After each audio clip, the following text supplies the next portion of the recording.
In the heart of a crumbling Gothic castle, under a crimson-streaked moon, two figures stood face to face, an unrelenting martial arts master and a timeless creature of the night. The air crackled with tension, the stone walls bearing silent witness to a clash unlike any other. This was not merely a battle of strength or speed. It was a war between discipline and chaos, between mortal skill and immortal power. Donnie Yen, the legendary martial artist known for his lightning-fast strikes and seamless combination of traditional and modern combat styles, was a man of focus. His years of rigorous training had forged his body into a weapon, but it was his mind, sharp as a blade and calm as a mountain, that gave him the true edge. Yen's strength lay not just in his physical prowess but in his adaptability.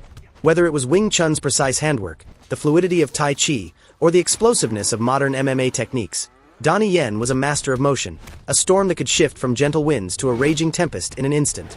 Dracula, on the other hand, embodied the primal and the arcane. The Count was no ordinary opponent. His supernatural abilities included immense strength that could shatter stone, blistering speed faster than the human eye could follow, and a regenerative capacity that made traditional injuries meaningless. To fight Dracula was to battle a living shadow, a being that could vanish into mist and reappear behind you before you even realized what had happened. His hypnotic gaze could freeze the weak-willed in place, and his predatory instincts were honed over centuries of hunting. But Dracula's strength was also his weakness. For all his raw power, his reliance on fear and intimidation often made him overconfident. He fought like a predator toying with prey, elegant, deadly, but at times arrogant. His immortality had bred a subtle carelessness. He was accustomed to foes who cowered, not warriors who met his fury with defiance. And tonight, Donnie Yen was no prey. The fight ignited like a sudden storm. Dracula lunged first, a blur of black cloak and fangs, aiming to end the battle swiftly. But Donnie sidestepped with grace, his reflexes razor-sharp. A counterstrike, a powerful roundhouse kick, connected with Dracula's jaw, sending a ripple of shock through the vampire's ancient form.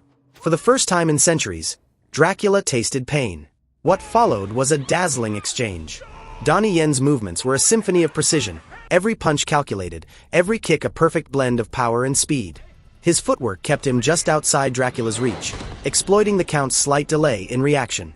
Yen knew he could not match Dracula's raw strength, but he didn't need to. His strategy was to chip away at the vampire's stamina, targeting joints and pressure points, forcing the beast to expend more energy than he anticipated.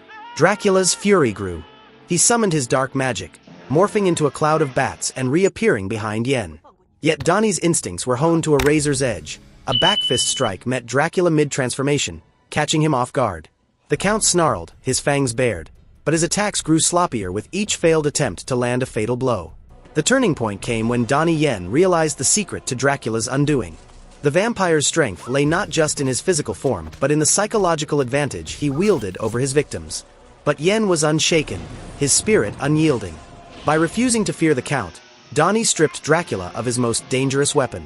With a final breathtaking combination of strikes, a flurry of Wing Chun chain punches followed by a bone-crushing elbow to the temple, Yen sent Dracula crashing to the stone floor. The vampire's regenerative powers faltered, his strength ebbing like a dying flame. Donnie didn't waste a second.